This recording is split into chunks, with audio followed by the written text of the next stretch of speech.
आज बढ़ाकर 1050। क्या करते हो? बैठे बैठे मैंने सोचा पता नहीं क्या तो पता शुभ करते। यहाँ पे एक मेंबर ने कश्मीरियों को लैंड ग्रैब जरा मेहरबानी करके बैठे नहीं, ये बात ये डिस्कस हो गई बात, आप तशरीफ रखे ना, आप ये बातें बाद में बात करो।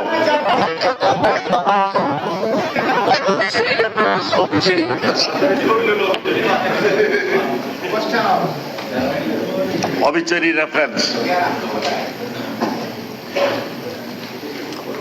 इससे पहले कि आज की कार्रवाई शुरू हो, मैं ऐवान को नहायत ही रंजगम के साथ इतला देता हूं कि हमारे दो साथी जनाब पीरजादा गुलाम अहमद शाह और जनाब ब्रिज मोहन शर्मा का इंतकाल हुआ है।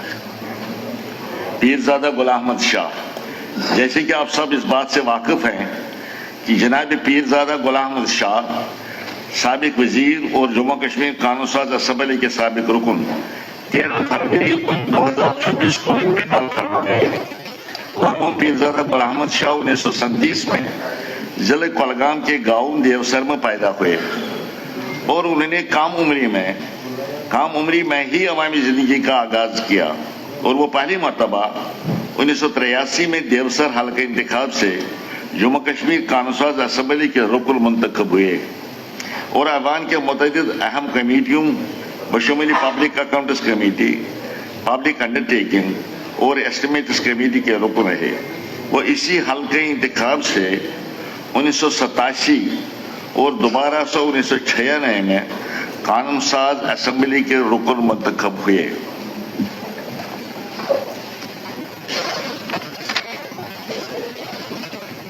अपनी अवामी खिदमात के दौरान उन्होंने कई अहम जिम्मेदारियां अंजाम दी। Jammu Kashmir state forest corporation के डायरेक्टर, लैंड डेवलपमेंट बैंक के रुकन, स्टेट ट्रांसपोर्ट अथॉरिटी के रुकन, मुस्लिम अवतार ट्रस्ट के रुकन और Jammu Kashmir state financial corporation के डायरेक्टर भी रहे। बैदज़ा मरहूम शाह साहब डॉक्टर फारूक अब्दुल्ला की क़यादत में कायम वज़रा काउंसिल में शामिल किए गए। यहाँ उन्हें हज व अवकाफ, गार्डन्स व पार्क्स और फ्लोरिकल्चर के महकमों की जिम्मेदारी सौंपी गई।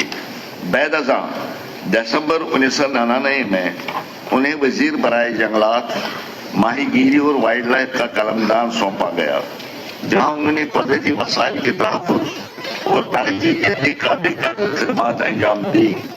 मरहूम पीरजादा गुलाम अहमद शाह एक बायकार अवामी शख्सियत और मुखलिस कानून साज थे, जिन्होंने अपनी पूरी जिंदगी अवामी खिदमत व फलाहबूद के लिए वक्फ कर दी। वो अपनी जानत लगन और अपने खिते की तरक्की में नुमायां किरदार अदा करने के लिए हमेशा याद रखे जाएंगे।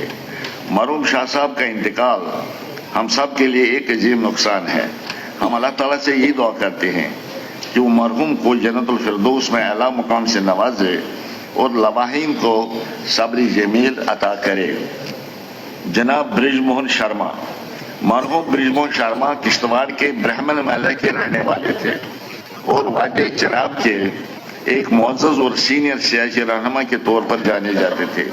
उन्होंने कई दहाइयों तक अवामी जिंदगी में फ़आल किरदार अदा किया और जमहूरी व सियासी इदारों के साथ अपनी वाबस्तगी के जरिए अवाम की खदमात अंजाम दी।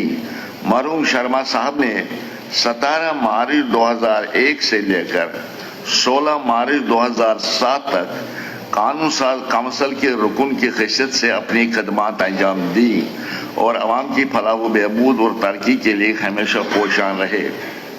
मरहूम अपनी दयानत, सादगी और अवामी खदमत के जज्बे के बायस अवाम खास में यकसान तौर पर मोहतरम थे और उनका इंतकाल अवामी और सियासी जिंदगी के लिए एक बड़ा नुकसान है। इस ऐवान की जानिब से मैं सौगार खानदान के साथ दिली तअज़्ज़ुब का इजहार करता हूँ और अल्लाह ताला से दुआ गो कि वो मरहूम की मग़फ़िरत फरमाए, उन्हें जवारी रहमत में जगह अता करे, पसमंदगा को इस नाकाबिल तलाफी नुकसान को बर्दाश्त करने का हौसला अता फरमाए। अब मैं मुअज़्ज़ज़ अराकीन से गुजारिश करता हूँ कि मरहूम में इनके एहतराम में 2 मिनट की खामोशी इख्तियार करने के लिए अपनी निशस्तों पर खड़े हो।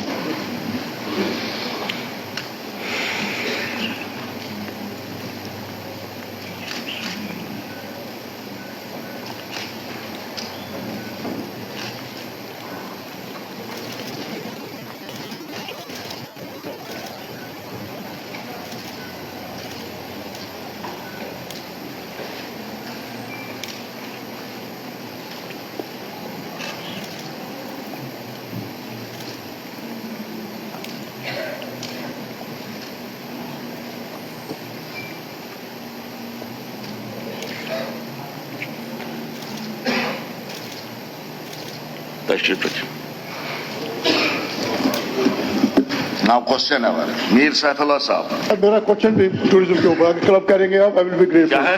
मेरा क्वेश्चन भी टूरिज्म पे ही है, इसी में 13 नंबर पे, अगर आप क्लब करेंगे I will be grateful. 13 number 13 पे है। अगर ऐसा ही सवाल है tourism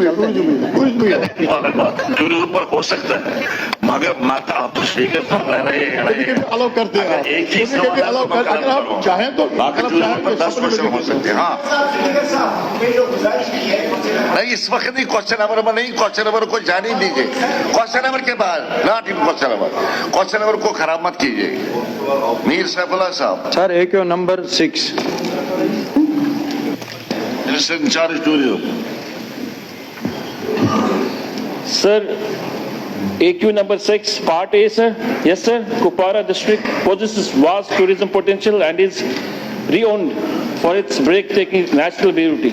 The district is home to scenic destinations such as Lola Valley, Mangas Valley, Keren, and other pristine locations. Its landscape-rich culture, heritage, and historical significance offer an authentic Kashmiri tourism experience. Part B, sir. Yes, sir. A considerable number of domestic tourists along with local visitors from various parts of Kashmir have been visiting areas such as Keren, Jumgarh, Wakbal and Reddycoat in recent years, owing to their scenic beauty and growing popularity as offbeat destinations. However, these villages do not fall under the notified jurisdiction of any tourism development authority. Part C, sir? No, sir. Part D, sir? No, sir. Part E, sir. Kupwara district is already covered under the jurisdiction of the Lola Bangas Development Authority, which functions as the designated tourism development authority for the area. The authority, its office at Kupwara, and it's headed by Chief Executive Officer. As such, there is no proposal to establish a separate tourism development authority for the said area. Sir yes, पूछिए। Honourable speaker साहब, पहले मैं honourable chief minister साहब को मुबारकबाद देता हूं कि पिछले दिनों सब ऑनरेबल मेंबर्स ने कहा था कि यहाँ पे कि जो टूरिस्ट डेस्टिनेशन बंद पड़े हुए हैं उनको खोल दिया जाए। आज वो आर्डर निकला है, इसलिए चीफ मिनिस्टर साहब उसको मुस्तक हैं मुबारकबाद के। उसके लिए हम चीफ मिनिस्टर साहब को मुबारकबाद देते हैं, क्योंकि उसमें हमारी डिस्ट्रिक्ट का बंगस एरिया भी आता था जो बंद पड़ा हुआ था। सर, जैसे ऑनरेबल साहब कि कुपवारा डिस्ट्रिक्ट बहुत खूबसूरत डिस्ट्रिक्ट है, लेकिन इसके साथ साथ हमारी ये गुजारिश है कि उस डिस्ट्रिक्ट में कुछ एरियाज ऐसे हैं जहां पे टूरिस्ट का बहुत फ्लो रहता है। जैसे मैं अपने एरिया की बात करूं, केरन का इलाका, जुमगढ़ का इलाका, वगबल का इलाका और डीडीकोट का इलाका है। इन एरियाज में खुद ये कह रहे हैं कि टूरिस्ट फ्लो है वहाँ पे, लेकिन मेरी गुजारिश ये इनसे होगी कि मैंने बहुत पहले भी ये गुजारिश की थी कि इन एरियाज में कि कोई अरेंजमेंट नहीं है टूरिस्ट के लिए कि वो कहीं रात को रहे या उनके बैठने की जगह हो या कोई, और उस एरिया को डेवलप करने के लिए बहुत ज़रूरत है। अभी इस आज के हालात में उसको डेवलप नहीं किया जा रहा है। तो मेरी गुजारिश है ऑनरेबल चीफ मिनिस्टर साहब से, और इस वक्त ऑनरेबल इंचार्ज मिनिस्टर जो जवाब दे रहे हैं, कि इस एरिया के लिए मैं चाहता हूं कि एक टूरिज्म डेवलपमेंट अथॉरिटी हो, ताकि इस एरिया में टूरिस्ट को अच्छा सा उसको टूरिज्म को वहाँ एक्सप्लोर किया जाए, उन डेस्टिनेशन को एक्सप्लोर किया जाए और उस एरिया को पूरे डिस्ट्रिक्ट को उससे फायदा होगा। तो मैं चाहूँगा, ये मेरी गुजारिश है इनसे, मैं चाहूँगा कि ये इस बारे में कहें कुछ, क्योंकि मैं नहीं चाहता, मुझे मालूम है भी आपको नहीं, आप नहीं बनाने जा रहे, लेकिन जब हम टूरिज्म डेवलपमेंट अथॉरिटी बनाने जाएंगे तो उस वक्त इस एरिया को भी ख्याल में रख लें ताकि इस एरिया के लिए टूरिज्म डेवलपमेंट अथॉरिटी बने। इसके लिए मैं आपसे कुछ जानना चाहता हूँ। जवाब तो नहीं, कैटेगोरिकल कहा कि हमारा अभी कोई प्रपोजल नहीं है। अब आपका सुझाव है, अब आपका साहब तशरीफ रखिए आप अब आपका सुझाव है कि जब किसी वक्त आपको और बनाने होंगे उस वक्त इसका ख्याल रखा जाना चाहिए, तो नोटिस में ले ले। आपका सुझाव भी आप इनके सामने है, लेकिन कैटेगोरिकली कहा है कि इस वक्त ऐसा कोई प्रोग्राम नहीं। मानता हूँ सर, मैं मानता हूँ इस वक्त फिलहाल इनके पास कोई प्रपोज नहीं है, मानता हूँ मैं। सर मेरी इनसे गुजारिश है, हजारों टूरिस्ट इन एरियाज में जाते, खासकर केरन एरिया में। आपको मालूम है पहाड़ क्रॉस करके दूर दराज इलाकों से टूरिस्ट जाते हैं वहाँ पे, न सिर्फ कश्मीर जम्मू कश्मीर से बल्कि जम्मू कश्मीर के बाहर के स्टेट से भी वहाँ टूरिस्ट जाते हैं। लेकिन बहुत बड़ी परेशानी है वहाँ पे ये, न उनको बैठने के लिए कोई जगह है, न कोई गेस्ट हाउस है वहाँ पे, न टूरिज्म डिपार्टमेंट या कोई गवर्नमेंट कोई वहाँ पे कोई टेंट लगाता है, न सैनिटरी का कोई अरेंजमेंट है उस एरिया में। ठीक है अभी अगर डेवलपमेंट अथॉरिटी नहीं, लेकिन फिर भी गवर्नमेंट का ये फर्ज बनता है कि अगर हजारों लोग रात को सड़कों पे रहते हैं वहाँ पे, सड़क में ऐसे सड़क पे खुले आसमान के नीचे सड़क पे रहते हैं रात को हजारों लोग, एक दिन में 10,000 20,000 लोग आते हैं वहाँ, टूरिस्ट वहाँ आते हैं जम्मू कश्मीर के और बाहर के रियासत के से भी। तो क्या उसके लिए आप क्या अरेंजमेंट करने जा रहे हैं? कोई गेस्ट हाउस बनाने जा रहे हैं, टेंट्स लगाने जा रहे हैं, या सैनिटरी का कोई अरेंजमेंट नहीं वहाँ पे, उसके लिए आप क्या करने जा रहे हैं, ये मैं आपसे जानना चाहता हूँ। ठीक है सर, तो जहाँ तक इनका सवाल है, मेरे ख्याल से हर पार्ट में हमने बड़ा तफसीली हमने जवाब भी दे दिया। वो तो टूरिज्म डेवलपमेंट अथॉरिटी के बारे में आपकी बात तो लिखना ये मुतमीन भी है, पर अब इनका एक ही है, वो ये है कि वो जो एरिया इनका है जुमगढ़ है, इसी तरह और भी 2-3 एरिया है, केरन है, वाकबल है, दीदीकूट है, वो सीनिक एरिया है, खूबसूरत एरिया, और डोमेस्टिक और बाहर से भी टूरिस्ट आते हैं।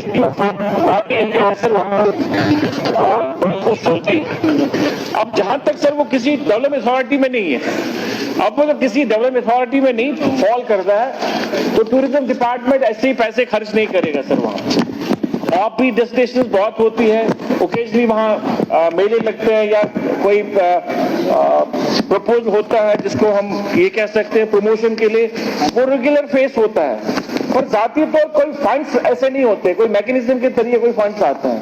जहां तक इनका ताल्लुक है, चूंकि वो आप ये समझिए हो कि प्रमोशंस के लिए और भी डेस्टिनेशंस को प्रपोज करते हैं वो लोग, पर जहां आपकी कुछ सजेशंस आई है उस सजेशंस पे हम गौर करेंगे सर, जो इन्होंने सजेशंस दिए हैं, क्योंकि ऑनरेबल सीएम साहब इसके ऑनरेबल मिनिस्टर, तो उनकी नोटिस में जब ये आएगा मैं भी बात करूंगा, तो इंशाल्लाह रहमान कोशिश हमारी होगी कि आपकी जो डिमांड्स है उन तक अच्छी तरह पहुंचे और उन पर कार्रवाई भी हो जाए। Shri Vijay Kumar ji. Sir AQ number 1324, minister incharge power.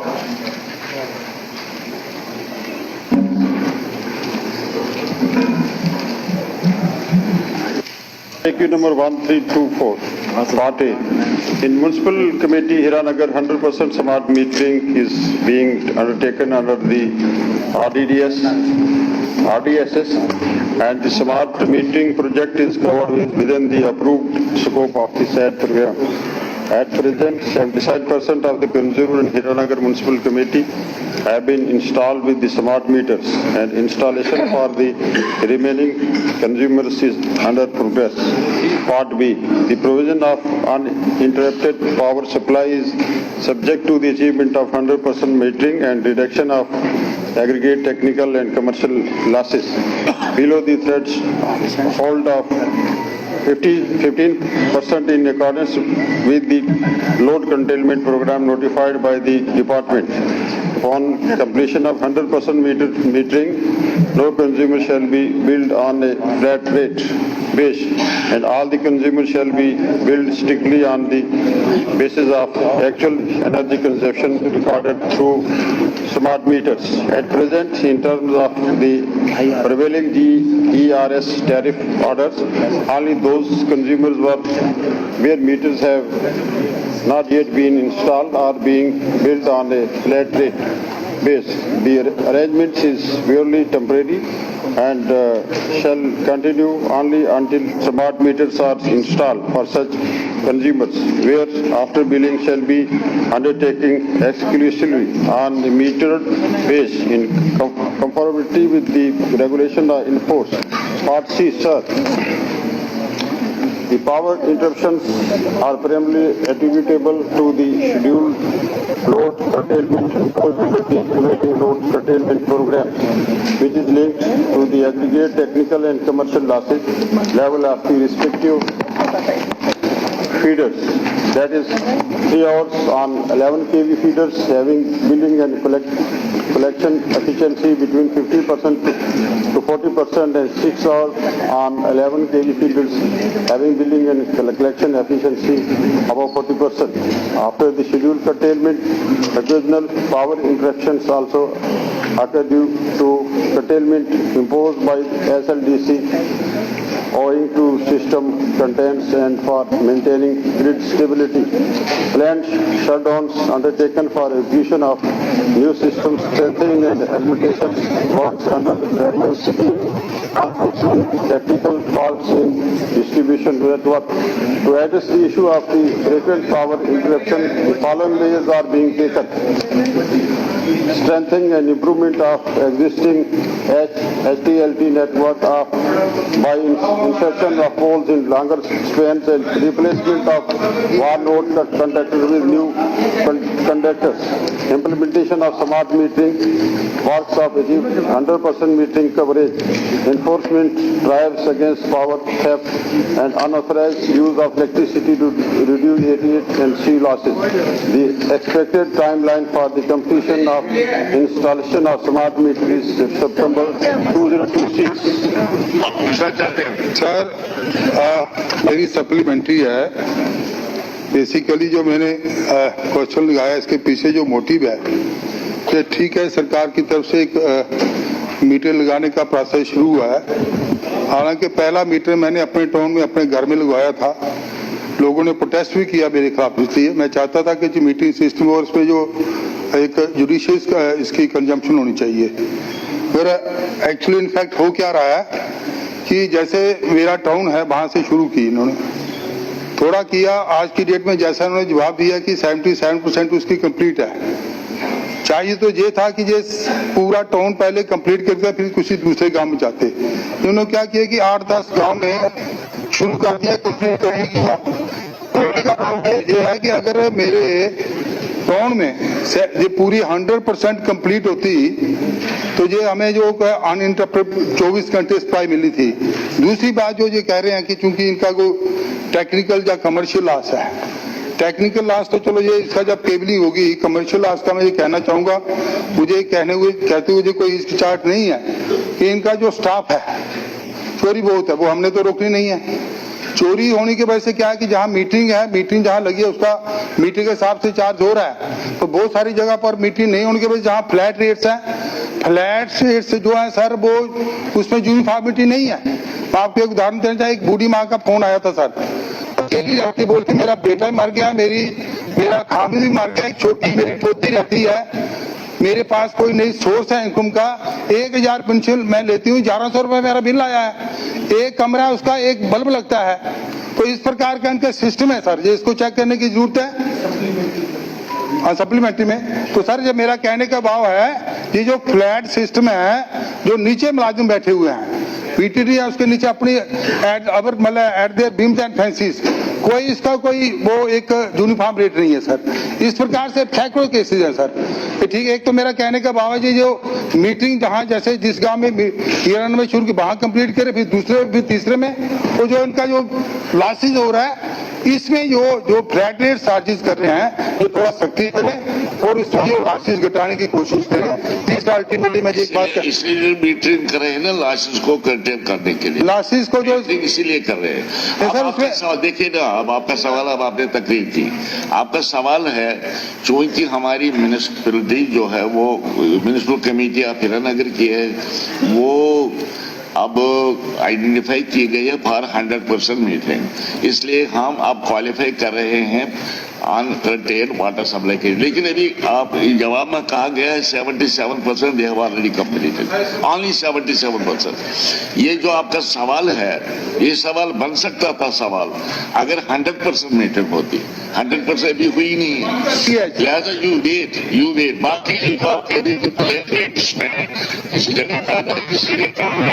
उसी चीज को अरेस्ट करने के लिए डिपार्टमेंट मीटरिंग कर रहा है। समझे मेरी बात है? ठीक है, तशरीफ रखिए आप। क्या परसों शिवरात्रि थी सर, शिवरात्रि के दिन भी इतनी कटेलमेंट हुई सर, इतना बड़ा त्योहार है, तो सरकार को कम से कम इसका संज्ञान लेना चाहिए। ये तो बड़ी बहुत ही अफसोसजनक बात है सर। मैंने आपके सवाल के बाद तो ये ख्याल तो रखेंगे ही रखेंगे, उसमें क्या शक है? ये बहुत इम्पोर्टेंट है कि यहाँ पे 100% नहीं, वो खड़ा है अभी मेन जवाब देंगे यहाँ 100% हुई है। आपका साथी, आपके दो साथी खड़े हैं। ये मंत्री साहब इस चीज का एश्योरेंस देंगे कि बहुत से टाउन्स के अंदर, जैसे हमारा उधमपुर है, कठुआ है, जम्मू सिटी है, यहाँ भी वैसे ही कंटेनमेंट है। सुबह भी 1 घंटा होती है, आप टमकान में भी कट होता होगा, यहाँ पे आप रुकते हैं, और 100% मीटरिंग है जम्मू टाउन के अंदर, उधमपुर टाउन के अंदर, कठुआ के अंदर। सवाल ये है कि कमिटमेंट सरकार ने की थी यहाँ 100% मीटरिंग होगी, वहाँ कट नहीं होगा, तो फिर भी कट क्यों है? मंत्री साहब से जानना चाहता हूँ। अच्छा बस तशरीफ रखिए विजय कुमार जी, तशरीफ रखिए ना, तशरीफ रखिए। ये उनका सवाल। आप कहाँ पहुंच गए? आप हीरानगर से उधमपुर पहुंच गए, अब उधमपुर के बाद ये यहाँ पर सांबा पहुंच रहे हैं। हमारे वहाँ पर देखिए कैनाल का पानी नहीं आता, किसानों को मेरा सवाल था, मैंने इसलिए पूछा है कि किसानों के लिए जो है वो बिजली माफी होनी चाहिए। खाली ये सवाल, तो बड़े छोटे सवाल कुछ और है, क्या पूछ रहे हैं आप? तशरीफ रखिए। AQ number 880. Minister in charge finance.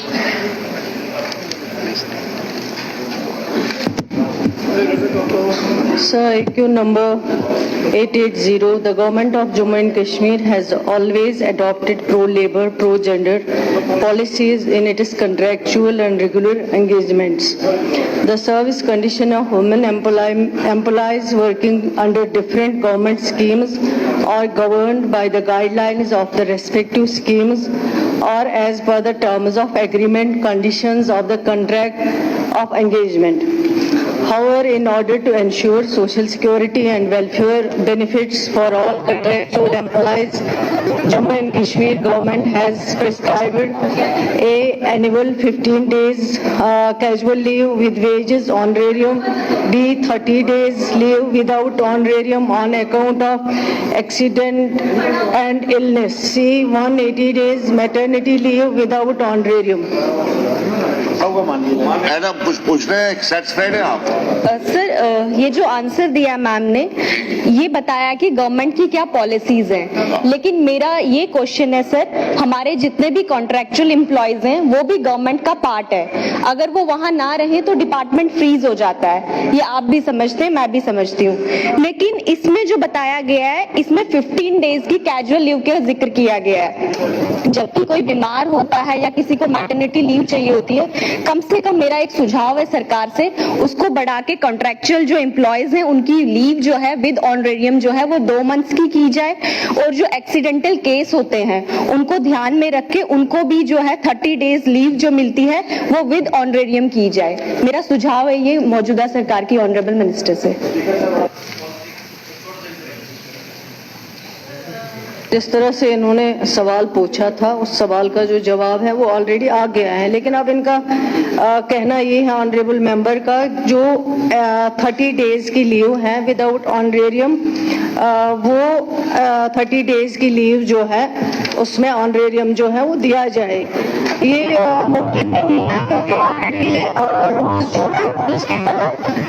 किया गया है कि इसको कितनी देर की लीव मिलती है, कितनी देर उसको ऑनरेरियम दिया जाएगा और लीव मिलेगी, वो 15 डेज है। लेकिन जो 30 डेज की लीव है वो तो बहुत बड़ी लीव है। अगर इस तरह की लीव जो है ऑनरेरियम पे दी जाएगी तो उसमें मुश्किल आ जाएगा, डिपार्टमेंट काम नहीं कर पाएगा और उसमें बहुत ज्यादा फाइनेंशियल इम्प्लीकेशंस होंगे, तो वो मुमकिन नहीं होगा, इस लेवल पे वो पॉसिबल नहीं है।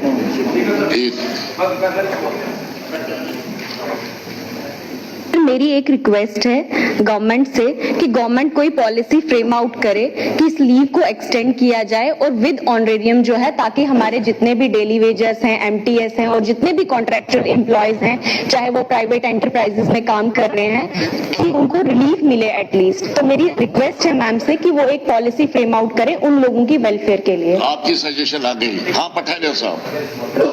बहुत अच्छा विषय ऑनरेबल मेंबर ने सबके ध्यान में लाया है। मैं ऑनरेबल मिनिस्टर को आपके माध्यम से बताना चाहूंगा, maternity benefit act, this is a law passed by the parliament of India and it applies to Jammu and Kashmir also. आप कह रहे हैं कि आपके रूल्स नहीं अलाउ करते, पार्लियामेंट का लॉ हमेशा सुपरसीड करेगा। And doctor Kavita Yadav versus union of India, right to maternity leave is a fundamental right, it has been included in article 21। मेरा आपके माध्यम से, हम कोई बैटल नहीं लगाना चाहते, आपसे अनुरोध है कि मैटरनिटी बेनिफिट यहाँ के जितने भी फीमेल मुलाजमीन हैं, आप प्राइवेट इंडस्ट्रियल एस्टेब्लिशमेंट्स को आप मैंडेट कर रहे हैं, फैक्ट्री वाला, दुकान वाला मैटरनिटी लीव देगा and with certain amount of पे, उसका पर्टिकुलर पार्ट ऑफ पे ऑनरेरियम के पार्ट पे देगा, और सरकार खुद नहीं दे रही। तो मेरा रिस्पेक्टफुल सबमिशन है, the law of the land, the law passed by the parliament and the supreme court judgement doctor Kavita Yadav versus union of India, आप इन दोनों को इंप्लीमेंट करें। और फीमेल वर्कर्स जहां भी हैं, एक एनएचएम शायद कंसीड करता है, बाकी कोई भी कॉन्ट्रेक्चुअल किसी भी डिपार्टमेंट में उनको लीव विदाउट पे मिलता है, this is absolutely extra legal, extra constitutional. और अब मैं आपसे एक मेरी पुरजोर अपील है कि इस सवाल के माध्यम से आप प्लीज मैंडेट करें और ये सरकार इंश्योर करे हर डिपार्टमेंट ये मैटरनिटी बेनिफिट विद पे, विद सर्टेन क्वांटम ऑफ पे आपको दिया जाना चाहिए, जो मैटरनिटी बेनिफिट एक्ट कहता है, जो doctor Kavita Yadav versus union of India कहती है। नहीं, जो उस जजमेंट में आप कहते हैं उन्होंने कॉन्ट्रेक्चुअल एम्प्लॉय को भी उसमें शामिल किया है। सर मेरा सबमिशन है, आई क्लैरिफाई, आपने ठीक किया, अच्छा सवाल। मैटरनिटी बेनिफिट कहता है दुकान वाला, इट सेज इंडस्ट्री, सरकार क्यों नहीं उसमें, मेरा सब नॉट सरकार, दुकान वाला, इंडस्ट्री वाला, जो भी एक एस्टेब्लिशमेंट मींस एनीबॉडी, तो सरकार क्यों नहीं उसमें? यहाँ दुकान वाले का सरकार तो है ही है उसमें, यहाँ सरकार भी है उसमें। सर जब सुप्रीम कोर्ट कहती है it is a fundamental right, सरकार भी है, दिस इज माय ओपिनियन। चलो आपने जो रेफर की है जजमेंट, सरकार को हम कहेंगे उस जजमेंट को वो पढ़ें। अगर उस जजमेंट के दायरे में ये केसेस आते हैं फिर तो ये जरूर करेंगे। आपने नई बात इनके नोटिस में लाई, मैं इनको कह दूंगा उस जजमेंट को पढ़े ठीक तरह से। अगर उस जजमेंट में ये लोग कवर हो जाते हैं फिर सुप्रीम कोर्ट से बढ़कर कौन सी अदालत है? तशरीफ रखिए आप। अच्छा थैंक यू। अच्छा ये तो है रियाज अहमद खान साहब, 1506, minister in charge housing and UDD. Sir, IQ number 1506, A no sir, process of notification of Sir Hamdan as MC started in year 1996 with the recommendations of District Development Commissioner Anantnag. Second, after completing necessary formalities, notification inviting objections to declare Sir Hamdan as town was issued by SRO 190 dated 11/7/2005. Subsequently, by SRO 290 dated 4/7/2006, Sir Hamdan was notified as municipal committee. Since creation of MC, lot of infrastructure and development has taken place in the town. Projected current population of Sir Hamdan town is approximately 11,064 as against 8,233 recorded in 2011, which reflects steady demographic growth. The town holds strategic and development importance in district Anantnag, being situated en route to the Shri Amarnath Ji Shrine. Also, broader policy framework across the country envisages strengthening and upgrading urban local bodies, including from rural to urban status, from municipal committee to municipal councils. Madam ये सवाल पूछना चाहते हैं आप, इसको हम speaker sir पढ़ा हुआ तस्वर करेंगे। स्पीकर सर, जवाब जो आया है उससे कई सप्लीमेंट्री सवालों को जन्म मिला है। चलो ठीक है। क्योंकि आप एक पूछिए बस। क्योंकि जनाब जो factual aspects of the case हैं वो इसमें नहीं लाए गए हैं, जो मैं जनाब स्पीकर साहब के जरिए से उनकी नोटिस में लाना चाहूंगा और उनका जवाब तलब करूंगा। इनने बात की है इंफ्रास्ट्रक्चर डेवलपमेंट की। जनाब मैं कहता हूं वहां कोई किसी किस्म की डेवलपमेंट नहीं हुई जब से म्युनिसिपल काउंसिल बनी हुई है। क्यों? उसमें लोग राजी नहीं है, वो पार्टिसिपेट नहीं करते हैं और यहां तक कि वो सफाई कर्मचारियों को वहां अपने ये वार्डों में काम भी करने नहीं देते हैं। अभी तक कोई डेवलपमेंट नहीं हुई है और वहां कोई रेवेन्यू जनरेट नहीं होता है। वहां टूल पोस्ट नहीं लगाने दिया गया, वहां एहतजाज होते रहते हैं। तो फिर उसके बाद वहां के लोगों ने ऑनरेबल चीफ मिनिस्टर साहब, जब उमर साहब 2011 में यहाँ चीफ मिनिस्टर एक रिप्रेजेंटेशन की, उस रिप्रेजेंटेशन की बुनियाद पर ऑनरेबल चीफ मिनिस्टर ने उस पर एक पूरी एक कमेटी बिठाई और कमेटी ने अपना रिपोर्ट दे दिया। रिपोर्ट में यही कहा गया पीपल आर नॉट सेटिस्फाइड और वो इलाका इतना आगे नहीं है कि वो ये बर्दाश्त करें और वो रूरल डेवलपमेंट के तहत ही रहना चाहिए। तो जब कुछ 99% population is against it, they want rural development department there, they don't want this. अब वहां से 2-4 बंदे निकले, 4 petitioners, they went to the honorable high court. honorable high court ने वो उनकी एप्लीकेशन डिस्पोज ऑफ की, जो कि एनेक्शन एच है, जो मैं आपके जरिए से जनाब महकमे को देना चाहता हूं कि उनकी जो रिप्रेजेंट उसको भी कंसिडर किया जाए। तो सर वो कंसिडर फिर क्या हुआ, फिर वो केस ही डिस्पोज ऑफ हो गया। लोग आज भी यही चाहते हैं कि म्युनिसिपल एरिया को डिनोटिफाई किया जाए। इसके अलावा जनाब मैं एक मिसाल बताना चाहूंगा।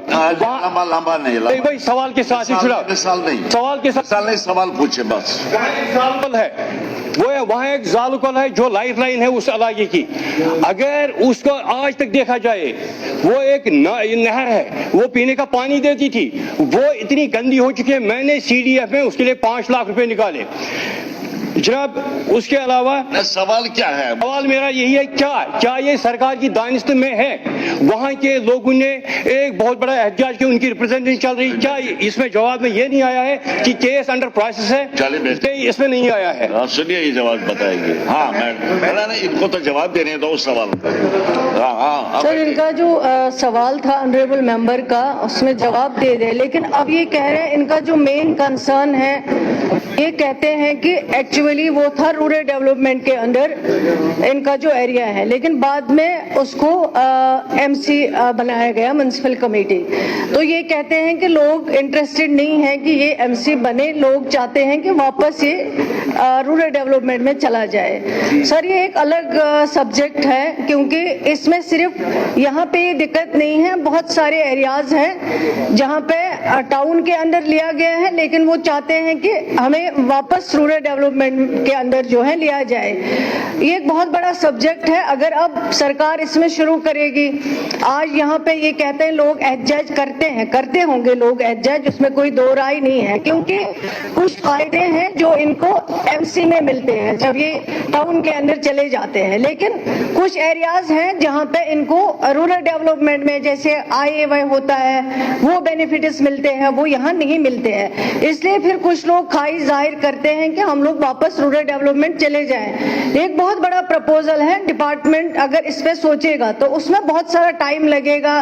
पूरे जम्मू कश्मीर के ऐसे एरिया है जो पहले MC में है, अब वो जाना चाहते हैं रूरल डेवलपमेंट में, जो रूरल डेवलपमेंट में है वो म्युनिसिपैलिटी में जाना चाहते हैं। तो जब ये सरकार इस पे काम करेगी, क्योंकि ये है जेन्युइन, कहीं कहीं के ये जेन्युइन डिमांड हो सकती है, मैं ये नहीं कहती हूँ कि इनका कंसर्न जो है वो सही नहीं है या लोग जो वहाँ डिमांड करते हैं वो सही नहीं है, लोगों की डिमांड सही है, हो सकती है, लेकिन उसको डिपार्टमेंट के पास जब प्रपोजल आएंगे उस तरह के, और वो प्रपोजल्स को जब देखा जाएगा और फिर ओवरऑल जम्मू कश्मीर के बारे में उस वक्त डिपार्टमेंट सोचेगा कि ये करना है कि या नहीं करना है। दूसरा इन्होंने कहा है जो वहाँ पे 10 कैजुअल लेबर्स जो वहाँ पे लगाए गए थे और बाद में वो लोग कोर्ट में चले गए,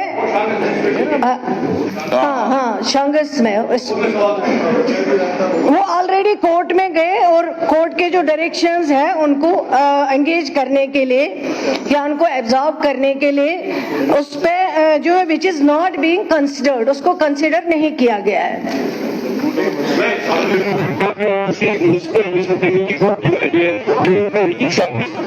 जनाब जो वहाँ से सैनिटरी वर्कर्स थे, स्वीपर्स थे, 10 थे।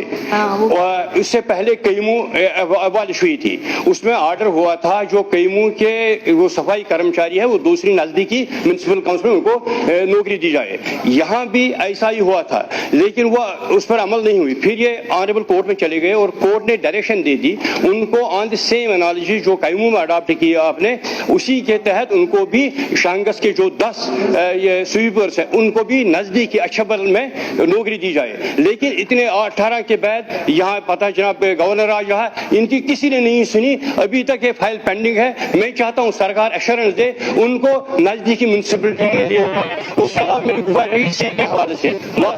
सबमिशन।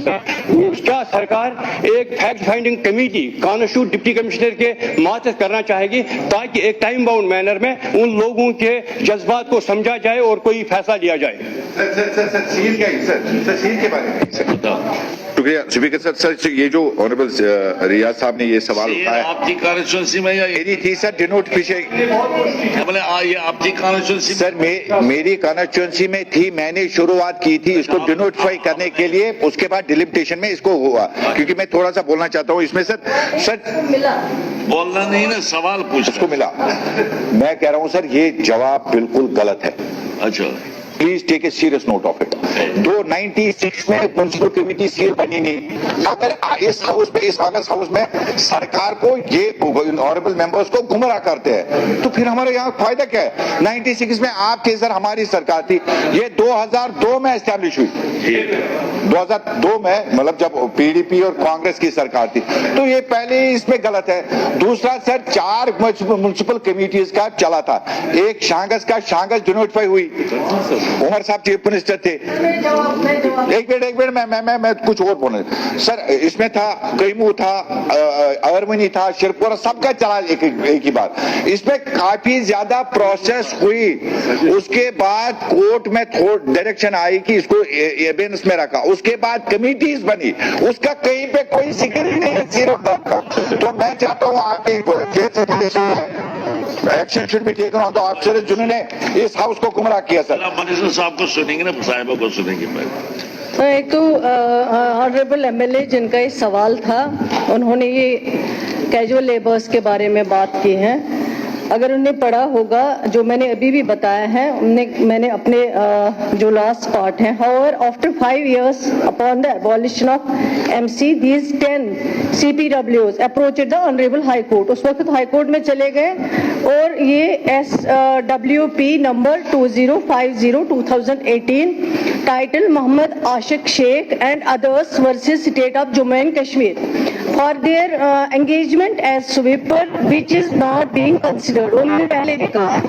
जहाँ तक अल्ताफ साहब ऑनरेबल एमएलए का सवाल है, सर आप पढ़ लीजिए, आपके पास भी सवाल होगा। The process of notification of Seer Hamdan, क्या लिखा है?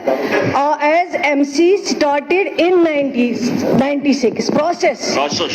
Process of notification of Seer Hamdan MC started in 1996 with the recommendation of District Development Commissioner Anantnag. ये है सवाल, प्रोसेस। सवाल को पढ़ा करे और इस तरह मत बोला करिए कि सरकार गलत जवाब दे रही है। एक बहुत गलत बात है इस तरह बात इतने ऑनरेबल हाउस में। मुझे जवाब देने दीजिए, आप बैठो ना, सवाल समझते नहीं है अंग्रेजी। इसलिए मैं इनको कहती हूँ कि सवाल का जवाब समझ लीजिए कि प्रोसेस शुरू हुआ है, कमेटी तब नहीं बनी है, प्रोसेस शुरू किया गया था 1996 में, बनी ये कमेटी बाद में, वो अलग बात है, मगर प्रोसेस शुरू हुआ। और जहाँ तक ऑनरेबल मेंबर जिसका ये सवाल है, उनका कंसर्न है, उन्होंने कहा है, उसका मैंने पहले ही जवाब दिया है। जो 10 कैजुअल लेबर्स उनके लगे हुए, बाद में वो कोर्ट में गए, कोर्ट के जो भी डायरेक्शन आए हैं उनको कंसिडर डिपार्टमेंट ने नहीं किया गया है। तो उसके अलावा अगर कुछ इनका और कंसर्न होगा और सजेशन होंगे वो ये दे सकते हैं। ऑनरेबल एमएलए साहब जो है उसको देखा जाएगा फिर क्या पॉसिबिलिटी है। मेन इनका कंसर्न ये है टाउन जरूरत नहीं है हमें रूरल डेवलपमेंट में वापस ले लीजिए। तो उसके बाद मैंने बता दिया है कि जब भी डिपार्टमेंट के पास इस तरह के प्रपोजल आएंगे और फिर पूरे जम्मू कश्मीर की बात होगी, कहीं पे कुछ और शिकायत है, कहीं टाउन में जाना चाहते हैं, कहीं रूरल एरियाज में जाना चाहते हैं रूरल डेवलपमेंट में, वो फिर पूरा एक बहुत बड़ा प्रपोजल है। जब उस पर बात होगी तब यहाँ पे भी इसको भी देखा जाएगा। बस दर्शन आ गया आपका, आप आ गया ना आ गया। तो के तहत एक कमेटी बननी चाहिए, क्या ये सरकार कंसिडर करेगी? बैठे आप तशरीफ रखिए। आप निजामुद्दीन भट्ट साहब। Sir AQ number 57, minister in charge disaster management. Honorable Speaker, sir. हाँ जी। AQ number 57. Damages caused due to last year's flood of natural calamities in Bandipur constituency as under. Loss of agriculture crops was experienced in the area of 40 canals of land, and the losses were assessed by the respective departments, and cases of 40 farmers were processed. Loss of livestock was also assessed by the field agency in respect of 21 beneficiaries. However, no damage to orchards has been reported in Bandipora constituency. Steps taken: the damages to crop and livestock loss has been assessed by the concerned departments and verified by the committee. An amount of rupees 42,250 stand dispersed to the affected farmers for crop loss, and an amount of rupees 84,000 has been paid to affected farmers involving livestock loss under SDRF norms. Furthermore, mobile veterinary units were kept operational to address livestock-related emergencies through the toll-free helpline 1962. These units provided timely veterinary and livestock health care service at the doorstep of farmers. The Department of Animal Sheep Husbandry has also conducted free vaccination campaigns with 100% coverage against foot and mouth disease, lumpy skin disease, and black water free downing medicines are distributed among livestock owners to prevent post-calamity disease outbreaks.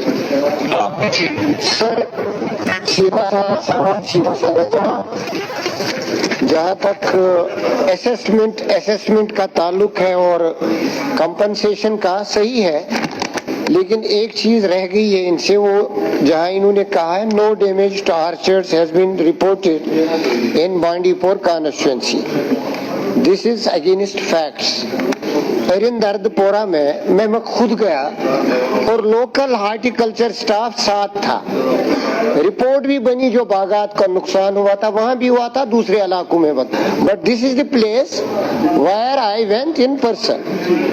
मेरी गुजारिश रहेगी मंत्री साहब से कि will he call the report from horticulture authorities to have the facts reviewed and ascertained. Number one. Number two, जो steps taken मैं इन्होंने बताया है, हमारा इंटेंट है concern towards this entire sector, क्योंकि Bandipora is a place which provides pastures to entire state. Rajouri के तमाम लोग वहीं आते हैं, and this is a productive sector. Animal rearing is whole of our economy mostly is dependent on such productive sectors, agriculture, horticulture and livestock. जब हम concern की बात करते हैं, this is the section livestock वाला, जो एनिमल रियरिंग पे वहां पास्चर्स में जाते हैं। Safety, will this safety be insured? Relief तो अलग बात है बाद में जब नुकसानात होते हैं, because calamities have to come.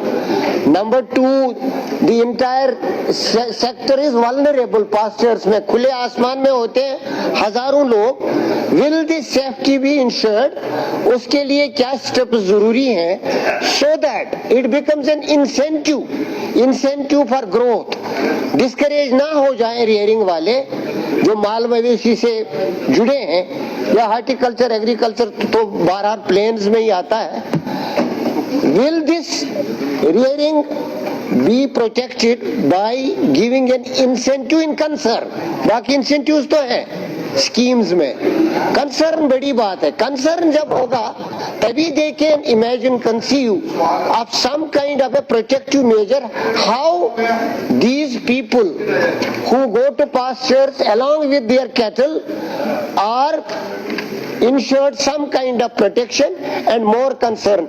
Health problems रहती हैं, shelter का problem रहता है, ये पासिस का प्रॉब्लम रहता है. These are hurdles. In hurdles को दूर करने के लिए सरकार क्या कर रही है?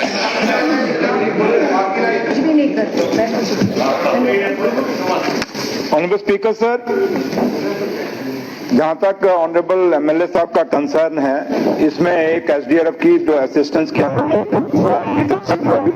इसको क्या किया, उसके मुताबिक जो रिवाइज्ड हमारे नॉर्म्स हैं असिस्टेंस फ्रॉम एसडीआरएफ और एनडीआरएफ का जो इशूड किया है एमओएचए के गवर्नमेंट ऑफ इंडिया के वाइट ये 2023 का, उसमें कुछ चीजें हमने जैसे पक्का हाउसेज हैं लोगों के हैं उसके लिए 1.20 लाख पैसे रखे गए हैं कि उनको ये दिया जाएगा जब उनका कोई अगर नुकसान होता है तो. जो कच्चे मकान हैं उसके लिए कोई 1.30 लाख. इसी तरीके से कोई पार्शली डैमेज हाउसेज हैं अदर देन हट्स, उसके लिए है पक्के हाउसेज के लिए 65,000 पर हाउस. फिर कच्चा हाउस है उसके लिए 4,000 पर हाउस. जो डैमेज डिस्ट्रॉयड हट्स हैं 8,000 पर हाउस. इसी तरीके से जो है उनके लिए 3,000 पर शेड रखा गया है. फिर सर जहाँ तक एग्रीकल्चर क्रॉप्स का और हॉर्टिकल्चर और जो एनुअल प्लांटेशन क्रॉप्स हैं उनका कंसर्न है, वहाँ उनका 8,500 per hectare in rainfall areas के लिए दिया जाता है. उसी तरीके से सर जो बाकी जहां तक जो हमारा इन्होंने लाइव स्टॉक का कहा या ड्राउट एनिमल्स हैं, लाइव स्टॉक के लिए हमारा 37,500 पर बफेलो ऑब्लिक काओ ऑब्लिक कैमल के लिए है. इसी तरह या याक है या मिथुन जो एक्सेट्रा जो भी हैं 4,000 जो है शीप या गोट या पिग के लिए है सर. जो ड्राउट एनिमल्स हैं उनके लिए 32,000 camel oblique horse oblique bullock जो एक्सेट्रा जो भी हैं. दूसरा जो 20,000 डोंकी पानी हेल्पर्स ये सारे हैं सर. दूसरा सर पोल्ट्री के लिए जहां ताल्लुक है, पोल्ट्री में पर बर्ड जो है 100 रुपीज है. उसके लिए हमने ये जो इनको रिलीफ हम देते हैं जिसके लिए सीलिंग है असिस्टेंट ऑफ रुपीज 10,000 पर बेनिफिशियरी ऑब्लिक हाउस होल्ड्स हैं. इसी तरीके से फिशरी के लिए सर अलग अलग स्कीमें हैं और जो भी गवर्नमेंट ऑफ इंडिया की तरफ से जो असिस्टेंस बनाया जाता है उसी के मुताबिक सरकार करती है. रही बात ऑनरेबल एमएलए साहब का जो इनका कंसर्न है वो मैंने नोट कर लिया है, उस पर भी हम गौर करेंगे, जो भी हो सकता है देखेंगे उसमें. सर सेटिस्फाइड ठीक है सारा इन्होंने कह दिया, लेकिन एक चीज रह गई है वो ये कि वालों के दरमियान डिस्प्यूट होते जिसमें सिक्योरिटी एजेंसीज का इंटरवेंशन भी आता है. That makes situation serious at times. उसके लिए क्या सोचा हुआ है? एक तो ट्राइबल अफेयर्स के साथ क्या आपका राबिता रहता है एनिमल हस्बेंड्री वालों का, जो उनसे भी असिस्टेंस ले ले और उनसे भी रिलीफ वगैरह दूसरी चीजों के लिए मदद ले ले. दूसरा रेवेन्यू डिपार्टमेंट की इन्वॉल्वमेंट बहुत ज्यादा जरूरी है so that disputes don't arise which create kind of a critical situation.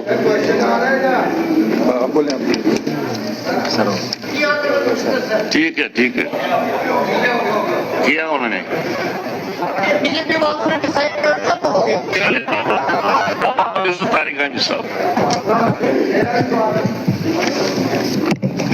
Sir, question number 1344.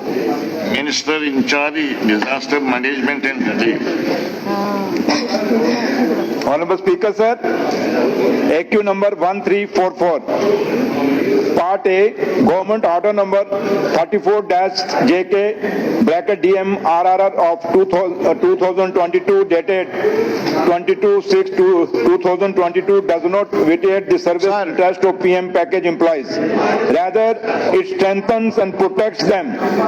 Recruitment and initial appointment of Kashmiri migrants under the Honorable Prime Minister package are covered on the migrants recruitment rules 2009 notified by SRO-412 dated 30/12/2009 and creation of 6,000 सवाल जवाब बड़ा लंबा है, इसको हम create करेंगे बहुत ज्यादा ये तब तक तो क्वेश्चन नंबर जाएगा।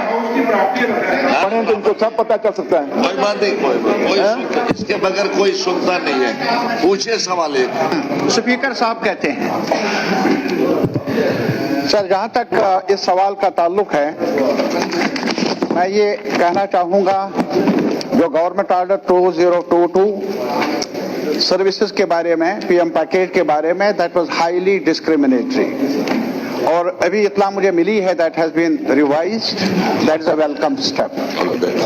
लेकिन इसके अलावा कई मामलात हैं, मसलन अभी जो पेंशनर्स है उनके रिलीफ का सवाल, और इसके अलावा जो 2018 में एक सीलिंग मुकर्रर हुई थी, तब से लेकर आज तक काफी मेरे ख्याल में प्राइस लाइन ज्यादा बड़ी है। इस वजह से उसमें आज से नौ गौर किया जाए। और साथ ही साथ सर, यहाँ एक अहम मसला, वो मसला है कि 850 पॉलिटिकल माइग्रेंट्स जो सियासी, वैसे सारे माइग्रेंट सियासी या हालात की वजह से ही बेघर होने पर मजबूर हुए, घर छोड़ने पर मजबूर हुए, तो लाजमी तौर पर मैं हैरान हूं। ये जो सेंस है जवाब की, इट इज, ये एक मुझे सेंस थोड़ा सा शुबा होता है डिस्क्रिमिनेशन का। अदब से मैं कहता हूं हुकाम को, खासतौर पर सीनियर लेवल ऑफिसरान को, कौन कब बेघर हो जाए, अभी भी हालात ऐसे नहीं है कि जो यकीन के साथ कहा जाएगा कि लॉ एंड ऑर्डर की सिचुएशन अब मुतासिर न रहेगी। ये यकीन के साथ नहीं कहा जाता। And it's not only law and order. The question, it is related with certain activities of extremist elements. Now, what is your question? तो इस वजह से 850 जो पॉलिटिकल, आप जवाब पढ़ लीजिए सर। आप हमारे हिस्टोरियन भी हैं, और इस सवाल का जवाब हाईली अनएक्सेप्टेबल है। 2 साल से आपको ये पता नहीं चला कि कौन जेन्युइनली माइग्रेंट है। सीआईडी महकमा इतना बड़ा, कई मामलात में इतनी जल्दी से काम करते हैं, आनन फानन, और एक माइग्रेंट का जो जख्मी भी हुआ, जिसका घर उजाड़ा भी गया, उसके बारे में तफ्तीश करने में, तहकीकात करने में, रिपोर्ट हासिल करने में 2 साल लग जाए। इतनी सूरत के साथ हमारी सरकार मीन्स एडमिनिस्ट्रेशन काम कर रही है इन मामलात के बारे में। I strongly protest on this floor of the house, ये डिस्क्रिमिनेशन है, और मैं मुतालबा कर लूंगा जो भी माइग्रेंट वो पिकनिक पर नहीं आता है, वो अपनी मर्जी से नहीं आता है, वो भिखारी नहीं है, भीख मांगने के लिए आता है, वो घर छोड़ता है मजबूर होकर, बेबस बनकर, कोई भी हो। तो इस वजह से इसमें एक ह्यूमैनिटेरियन व्यू लेने की जरूरत है। दरखास्त है मेरी, और कुछ नहीं। चलिए, कोई बात। ऑनरेबल स्पीकर सर, माइग्रेंट तो ठीक है। ऑनरेबल स्पीकर सर, जहाँ तक इन्होंने आपको कोई स्पेसिफिक सवाल नहीं पूछा। नहीं, जो कुछ चीजें ये कहते हैं ह्यूमैनिटेरियन व्यू लेना चाहिए, आप कहते ले लूंगा। सर मैं वही कह रहा हूँ, जहाँ तक जवाब है पूरा, वो जवाब कहीं गलत नहीं है। पूरा मैं तभी इसको पढ़ना चाहता था पूरे को, ताकि पूरे हाउस को पता चलता है कि जवाब क्या है। अब रही बात जहाँ तक माइग्रेंट्स का ताल्लुक है, हम खुद कहते हैं खाली इनका कंसर्न नहीं, बल्कि हमारे लीडर और कायदेसानी डॉक्टर फारूक अब्दुल्ला साहब का भी हमेशा उनकी ये कोशिश रही कि इनके साथ इंसाफ हो माइग्रेंट के साथ। आज मेरा लीडर और जम्मू कश्मीर के मुख्यमंत्री उमर अब्दुल्ला साहब की हमेशा यही कोशिश है कि इनके साथ इंसाफ हो। आपने खुद भी एज ए फाइनेंस मिनिस्टर से कितनी बार इनके लिए आपने सोचा। अब है तो उनके साथ जब वो वहां से माइग्रेंट हुए, गलत हुआ, कोई भी नहीं कहता कि वहां से वो हिस्सा है। और रही बात कि जब वो माइग्रेशन हुई उसमें कुछ लोग ऐसे थे जो जेन्युइन थे, कुछ ऐसे थे जब बाद में वेरिफिकेशन हुई तो उनके कार्ड जो हैं वो सही नहीं पाए गए। इसलिए जो प्रोसेस अडॉप्ट, और ये नहीं कि बार बार इस पे जब भी, जैसे आज इन्होंने कुछ इश्यूज रेज किए हैं, इसको हमने नोट किया है। हमेशा जब भी कोई इश्यूज आए, ऑनरेबल एमएलएस का कंसर्न हुआ या लोगों का कंसर्न हुआ या उनकी ऑर्गेनाइजेशंस हैं उनका, रुकिए सर बोलने, नहीं आप जवाब सुन लें तारक अमीर साहब, मैंने वही कह रहा हूँ। क्या है, मैं आपको गलत नहीं कह नहीं रहा।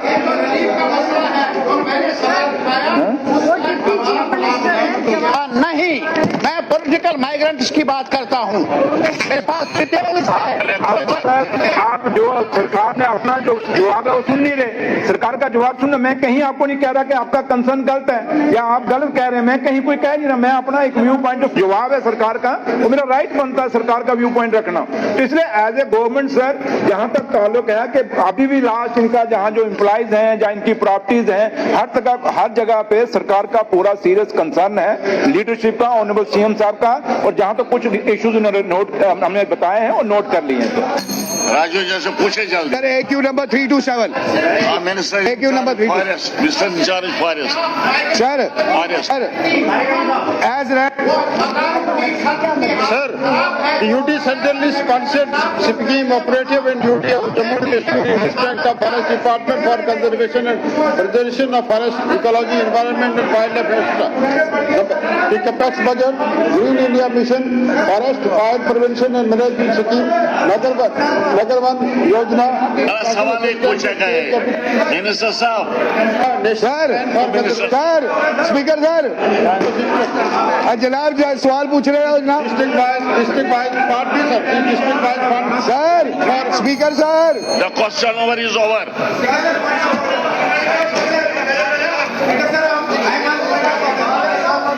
Question over is over. सवाल नहीं, क्वेश्चन नंबर खत्म। पॉइंट ऑफ ऑर्डर क्या सर, ये क्वेश्चन आवर का टाइम 1 घंटे का है। अगर आप देखेंगे यहाँ रूल पेज 13 पे, अगर 31 रूल पे देखेंगे तो 1 आवर का हमारा क्वेश्चन आवर है जी, और रूटीन में 1 आवर का चलता है। लेकिन आज चूंकि डिफरेंट सिचुएशन थी, ऑब्वियसली था 10 मिनट का, हमारा क्वेश्चन आवर स्टार्ट हुआ 10 मिनट के बाद। तो यहाँ मेंशन नहीं है कि 1 घंटा कौन सा है। ये फर्स्ट आवर, ये पहला, प्लीज जब कार्रवाई शुरू होती है उसका पहला घंटा, तो मैं स्पीकर साहब गुजारिश करना चाहूंगा कि 10 मिनट बढ़ाए जाएं, क्योंकि 10 मिनट हमारे क्वेश्चन आवर के ऑब्वियसली में गए हैं। तो रूल्स के मुताबिक सर मैं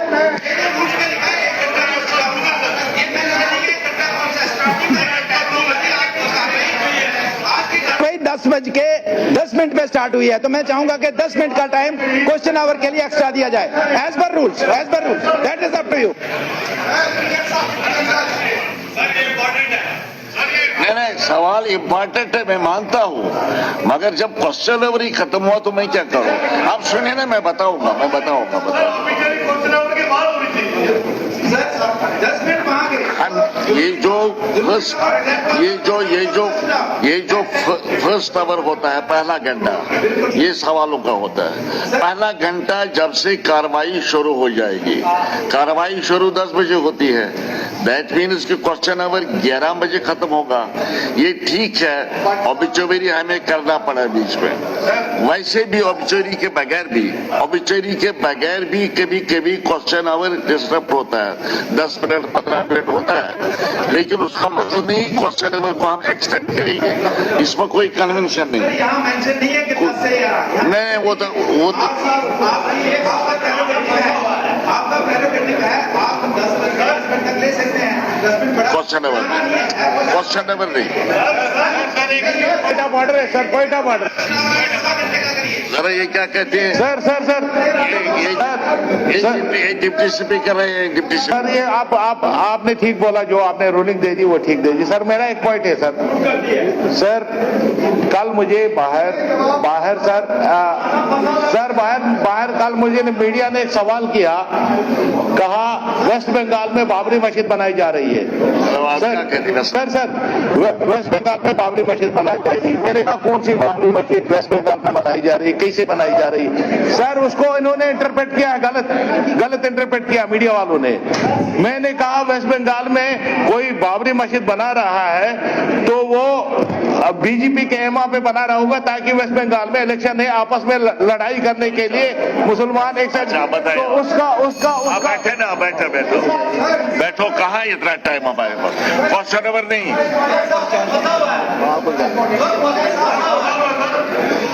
क्या ये 10 मिनट सर, मेरा सवाल क्वेश्चन नंबर नहीं बढ़ेगा। मैं ऐसे पूछ लेता हूँ, आप गिव मी सम अपॉर्चुनिटी। हाँ सर, मैं मंत्री साहब से पूछना चाहता हूँ। खत्म हो तो क्या पूछेंगे सर? और मैंने और तरीके हैं, कोई बात नहीं, और तरीके में बताऊंगा आपको, कोई बात नहीं। बैठे ये नहीं है, it's a close chapter now, it's a close chapter. क्या हाँ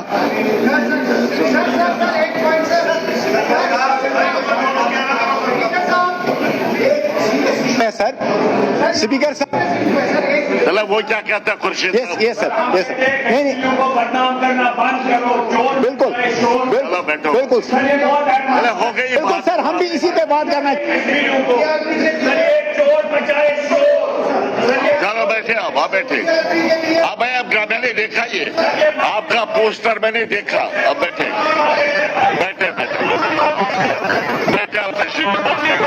देखा मैंने। एक मिनट सिर्फ, एक मिनट मैं चाहता हूँ। ऑनरेबल स्पीकर साहब,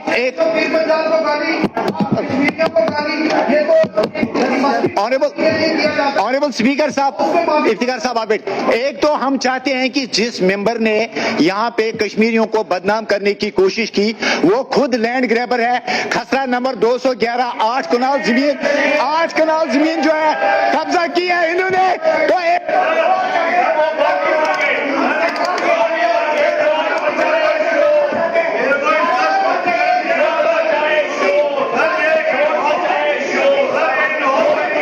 अपनी जगह जाओ, अपनी जगह आप अपनी जगह जाओ, अपनी जगह मैं कहता हूँ अपनी जगह जाओ, अपनी कुर्सी पर।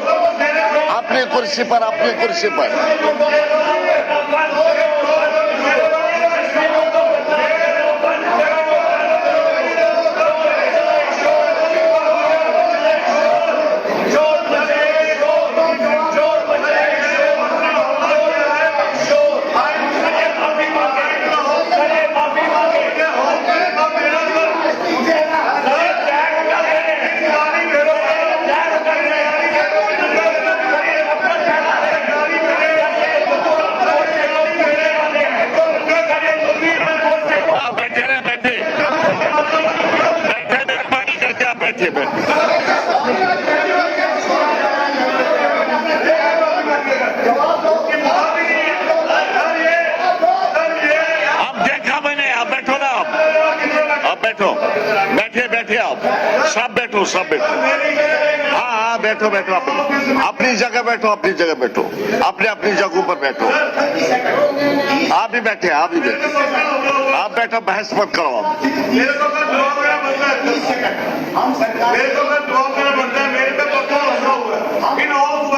मैंने किसी पे पर्सनल हमला ना किया, ना किसी कम्युनिटी पे किया।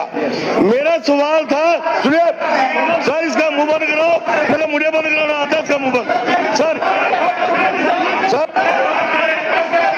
सर मेरा सवाल था और उसका जवाब आया। सर मेरा सवाल था, उसका जवाब आया कि जेडीए की 688 कनाल 17 मरले जमीन कब्जा है। सर मैं ग्राउंड इंजीनियर हूँ, मैं 30 साल से अपने इलाके के चप्पे को जानता हूँ। ये हवाई तोते, इनको कुछ कुछ नहीं पता है सर। मैं बताता हूँ सर, जिस रकबे की ये बात कर रहे हैं सर जो मैंने बात कही, मैंने कहा जेडीए पूरा रकबा बताए कि किसके कब्जे में है। मुझे बैठे मेहरबानी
ये हाउस में आके सरकार मैं इसका जवाब देना चाहता हूँ।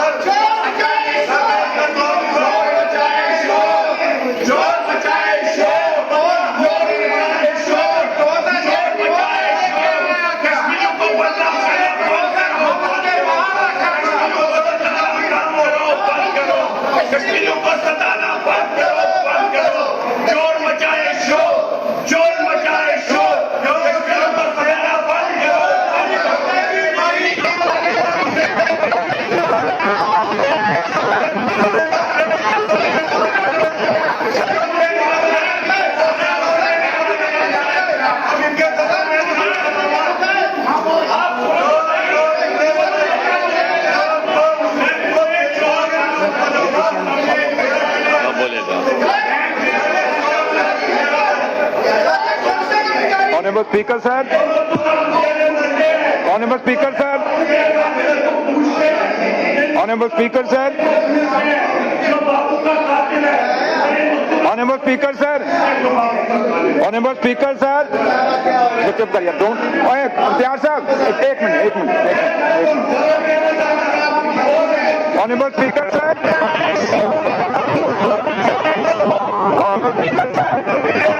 जहां तक ताले के जो इश्यूज रेज कर रहे हैं ऑनरेबल एमएलए, ये बात खाली जेडीए लैंड की नहीं है।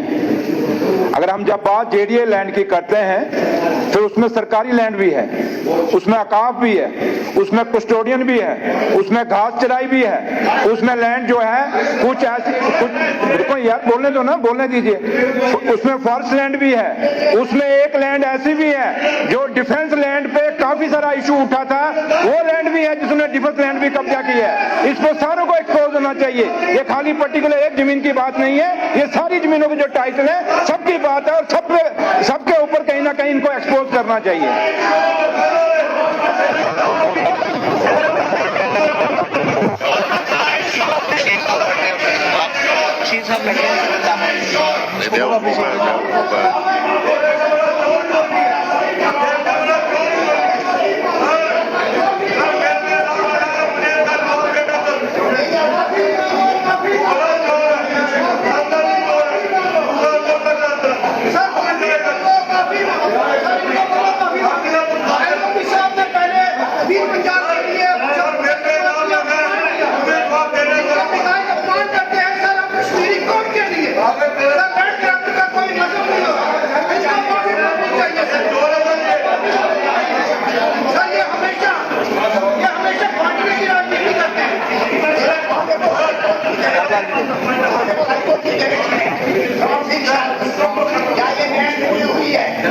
स्पीकर सर, मुझे लगता है कि ये इशू जो है ज्यादा पर्सनल होता जा रहा है। मेरी गुजारिश है, एक मिनट सुन लीजिए, एक मिनट, मैं स्पीकर साहब को एड्रेस कर रहा हूं। तो मुझे लगता है कि ऑनरेबल मेंबर ने भी अपनी पोजीशन को आपके सामने क्लियर किया है कि मैंने इन टोटलिटी ये कहा कि कश्मीरियों ने लैंड इनक्रोच की है।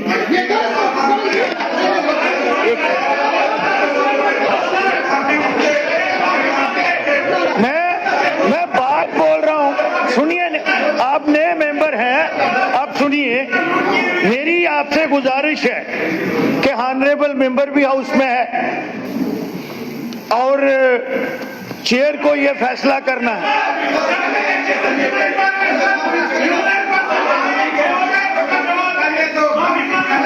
सर मेरा कहने का मतलब ये है, आप सुनिए तो सही, हम आराम से, सलमान, हम बड़े आराम से सुन रहे थे। ऑनरेबल डिप्टी चीफ मिनिस्टर ने कहा है, मैं भी इस हाउस का सीनियर मेंबर हूं, अपनी पार्टी की तरफ से भी बोलूंगा, और जो हाउस की सेंसिटिविटी होती है हमें करना है, ये पॉलिटिक्स। स्पीकर साहब, आज मेरा भी एक सवाल था। वाकई जम्मू कश्मीर में जो मुझे भी जवाब मिला है, 3,27,190 कनाल सरकार की जो है वो कश्मीर में इनक्रोच की गई है, और अगर जम्मू में देखेंगे 14,49,000.68। ये state land, forest land all है तो कंसर्न। भैया आप 2 मिनट जाइएगा। बताइए। सवाल ये है, ये बड़ा सीरियस इशू है, हम एक दूसरे पे पर्सनल नहीं हो। ऑनरेबल मेंबर भी अपनी पोजीशन इस हाउस को ऑर्डर में लाएं, वो क्लियर करेंगे, क्योंकि उनके भी एलिगेशन लगा है on the floor of the house कि उन्होंने जेडीए लैंड पे, उनको भी अपनी पोजीशन क्लियर करनी है, वो भी उसमें आ रहे हैं। तो मुझे लगता है आपको हाउस को इन ऑर्डर रख के इधर की बात भी सुन, लेकिन ये कश्मीरियों को बदनाम करे, इनकी डिवाइसिव पॉलिटिक्स। आप पॉलिटिक्स मत करिए, आप लोग जमीन खो चुके हैं, ये कांग्रेस जमीन खो चुकी है, ये जुर्म नहीं चलेगा।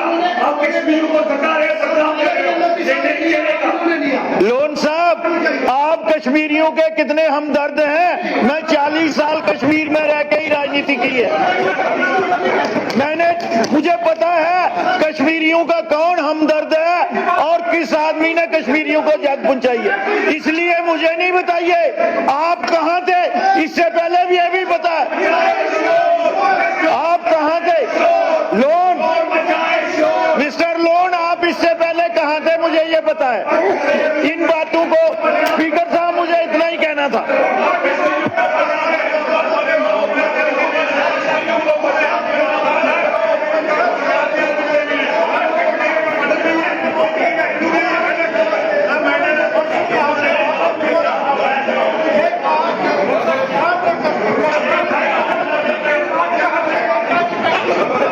जम्मू में लैंड ग्रैब की है, ये माफी मांगे, ऑनरेबल मेंबर माफी मांगे। और सर प्रूफ ये है कि ऑनरेबल मेंबर खुद लैंड ग्रैबिंग में मुलव्वस है, उसने खुद 8 कनाल, उसकी नोटिस निकली है, उसने खुद ग्रैब किए लैंड। और जो इसने इल्जाम लगाया, जो इसने यहाँ पे गलत बात कही इस हाउस में कि कश्मीरी मुसलमानों ने यहाँ लैंड ग्रैबिंग की है जम्मू में, ये माफी मांगे, ऑनरेबल मेंबर मांगे, आप ऑनरेबल मेंबर माफी मांगे। यहाँ पे ऑन रिकॉर्ड, जो हमारे पास रिकॉर्ड्स मौजूद हैं, यहाँ बीजेपी के एक्स मिनिस्टर्स जो ऑनरेबल मेंबर है खुद लैंड ग्रैबिंग में मुलव्वस है, इनके खिलाफ केसेस हैं, इन्होंने जेडीए की लैंड ग्रैब की है और इनके खिलाफ कार्रवाई होनी चाहिए, इसको माफी मांगनी चाहिए।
मेरा जो सवाल था हाउसिंग एंड अर्बन डेवलपमेंट जिसके मंत्री मेरे मुख्यमंत्री उमर अब्दुल्ला साहब है, उनका विभाग है, उस दिन वो मौजूद नहीं थे, उनकी कैबिनेट मिनिस्टर ने उसका जवाब दिया और जवाब बड़ा स्पष्ट था। क्योंकि मैं बाहू कॉन्स्टिट्यूंसी का नुमाइंदा हूं, मैं खाली नालियां गलियां बनवाने के लिए नहीं गया हूं वहां पर, मुझे वहां की मेरा मुंह निकला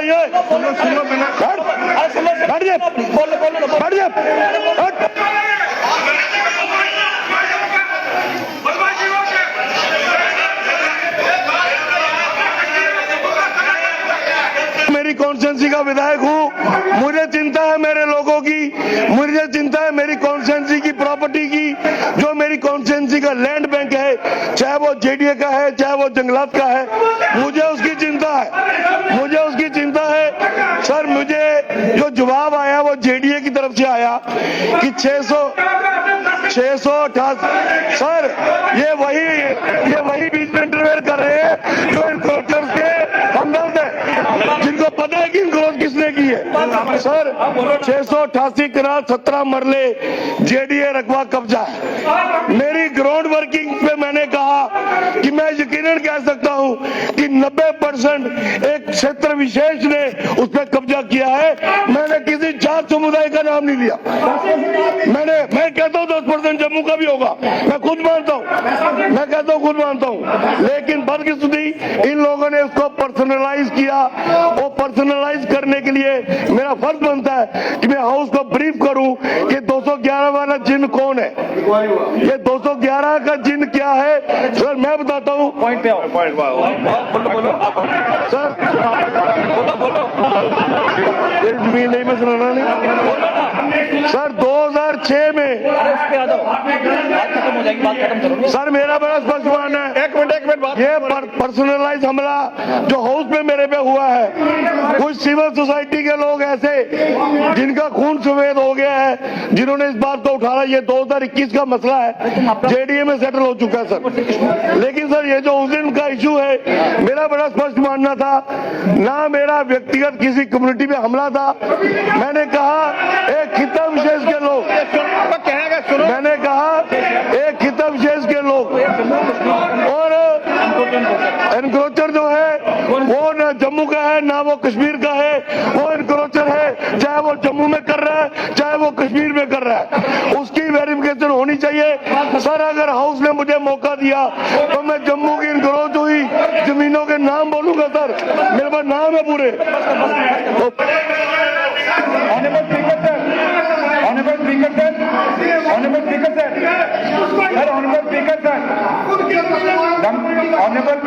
ऑनरेबल स्पीकर सर, कोई इतना बड़ा इशू नहीं है जो खामखा रंधावा साहब जी ने, अगर उनको मौका आप दे रहे हैं तो जो ऑनरेबल एमएलए का कंसर्न है, जो ये बात उन्होंने उसमें कही और कार्ड पे है, इसमें कोई मुकरने वाली बात नहीं है। ऑनरेबल एमएलए है रंधावा साहब, श्याम जी ने भी बात रखी है, सीधी बात है कि अगर आप कहते हो आप अपनी कॉन्स्टिट्यूंसी के हैं तो सब अपनी अपनी कॉन्स्टिट्यूंसी से आए।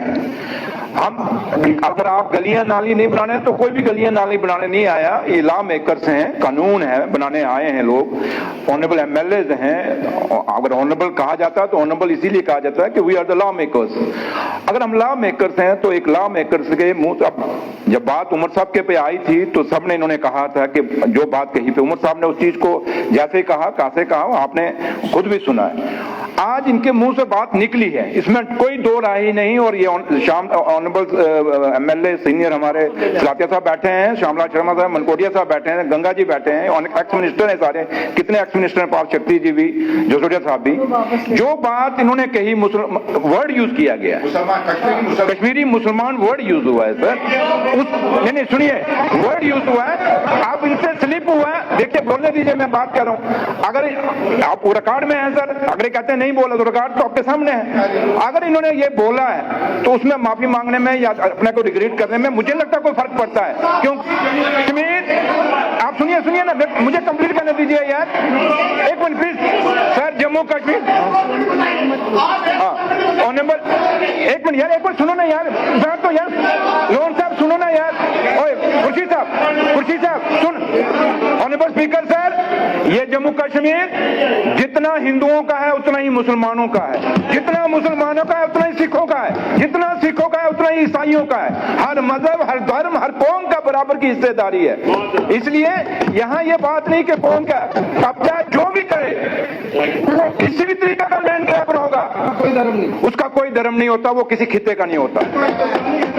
तो इसलिए अब बात आई है तो मुझे लगता नहीं कि विक्रम रंधावा जी, मैं उनको पर्सनली भी अपील करूंगा कि जिस फादर के वो बेटे हैं उनका एक नाम था अपने आप में, तो इसलिए ये चौधरी प्यारा सिंह जी इस हाउस के ऑनरेबल एमएलए रहे और बड़ा कद्दावर नेता और मेरी कौम के लीडर थे वो, और जिस कौम से मैं आता हूं वो कभी कॉमनल नहीं हो सकती सर।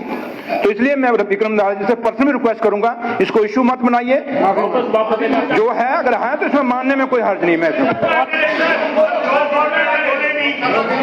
कभी गौर नहीं करूंगा सर। एक मिनट सुनो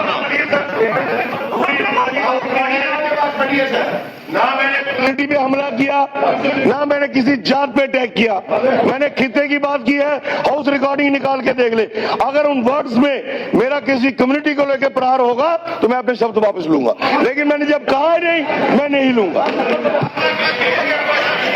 चलिए तशरीफ रखिए, आप तशरीफ।